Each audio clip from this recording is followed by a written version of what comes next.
Hello everyone, and welcome to another video. Are you a drone pilot and you felt like you wanted to try flying wings, but you really didn't want to invest a lot of money in that? If this is the case, then this nifty little thing will help you do that.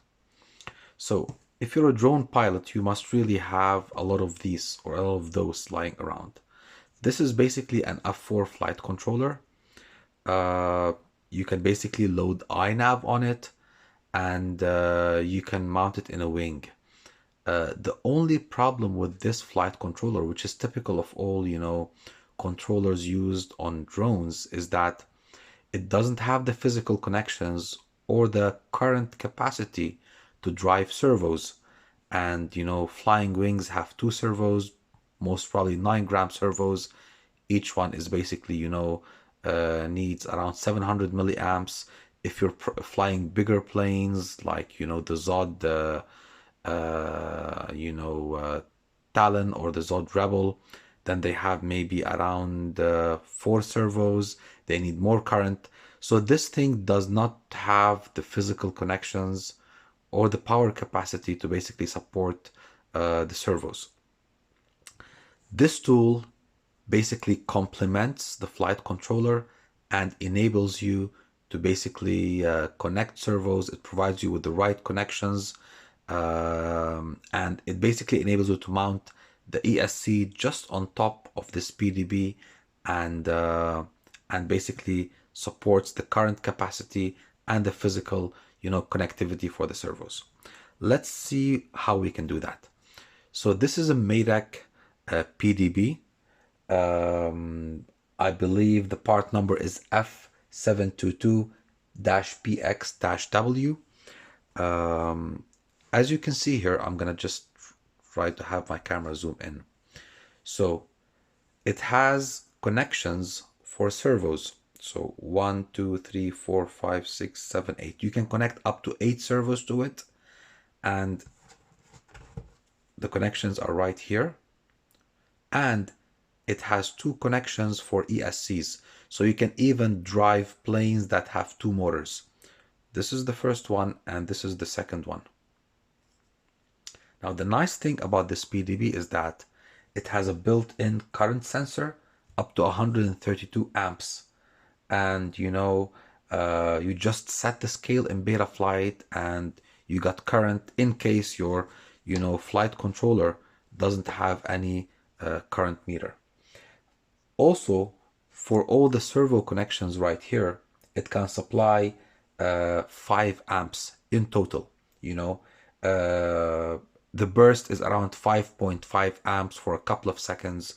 So it's the safe thing to say is that it can supply 5 amps for all of the servos. So do your calculations accordingly, and you can have a lot of servo connectivity using these wires. Now, if you look at the 8-pin connectors on the side, which are really nice, so you have 2 8-pin connectors. Each 8-pin connector enables you to basically connect the different signals to your flight controller.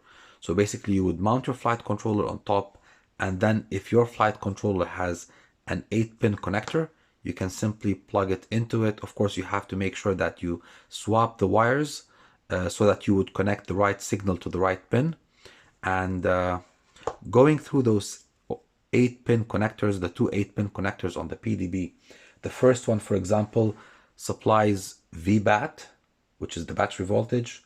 It supplies ground. It supplies the current sensor signal. It also supplies what we call an RX3. It's labeled as RX3 on this PDB. It could be basically, the signal coming from this middle pad on the PDB.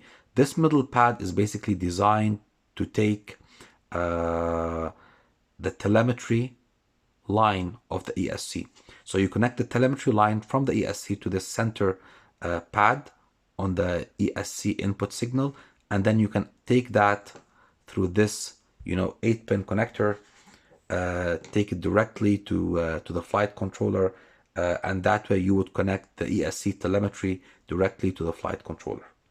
So going back to the 8-pin connector, it has basically VBAT, ground, current sensor, and then it has the telemetry signal, and then S1, S2, S3, S4, which is basically S1, S2 are reserved for the motors, and then S3, S4 are basically for the servos.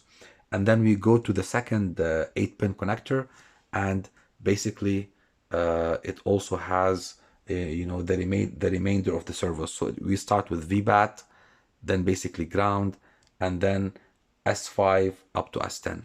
I'm going to zoom in on this board so that you can see that. So as you can see here, this is basically the current sensor. As you can see, it has 132 amps. The scale that you should put in iNav or Betaflight is 250. And these two sets of pins here are for the two ESCs. You see S1, S2 and ground, and then the telemetry signal is in the middle. Going basically to the pins, you'll see that the first one, to the 8-pin connectors, you'll see that the first one has VBAT, current, ground, and then the telemetry signal coming from the ESC. And then we have S1 to S4, and then on the second 8-pin connector we have again VBAT, ground, and then S5 up to S10. So you just connect the servos, you connect the ESCs, and then you connect this wire to the flight controller, making sure that you swap the wires so that you would connect the right signal to the right pin on the flight controller, and you've got yourself a very nice two-board stack that you can use in any flying wing. It's just good to mention here that the standard flight controllers that we use, like for example, this is a Holybro Kakuta F4 flight controller. This controller has basically four motor signals, M1 to M4. Of course, M1 and M2 are reserved for when you configure iNav, you'll see that M1 and M2 are reserved for ESC signals, for motors, and then you have only M3 and M4, which could be used for servos, for servo signals. So you're limited to wings only with two servos. However, some F7 flight controllers, let me get another one.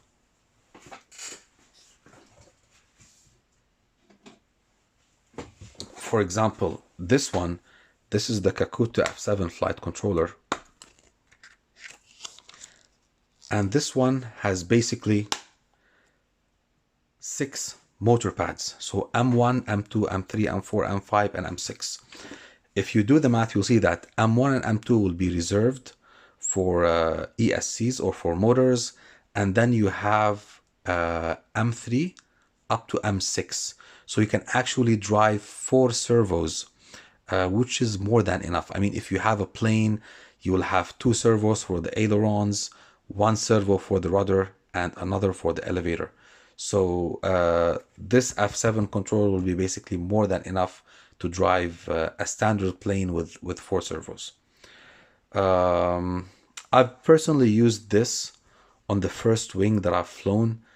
Again, I mean, the case was that I didn't really want to invest much money, a lot of money in my first wing. I didn't know whether I'm gonna like it or not. So I had this, I just bought this for, it's basically 10 US dollars or maybe 15 Canadian dollars.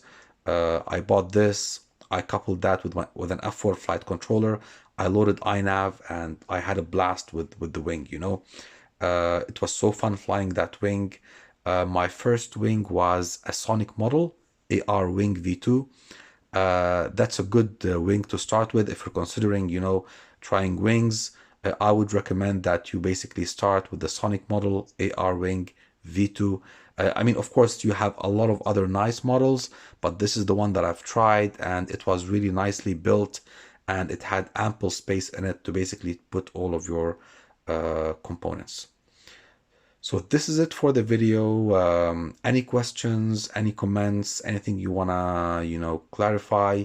Even if you wanna get into flying, RC wings, and you have other questions, please post that in the comments section and I'll be more than happy to answer your questions. If you like this video, if you like the information that I presented, please do not forget to click on subscribe and like. It will help me a lot. Thank you very much and have a nice day.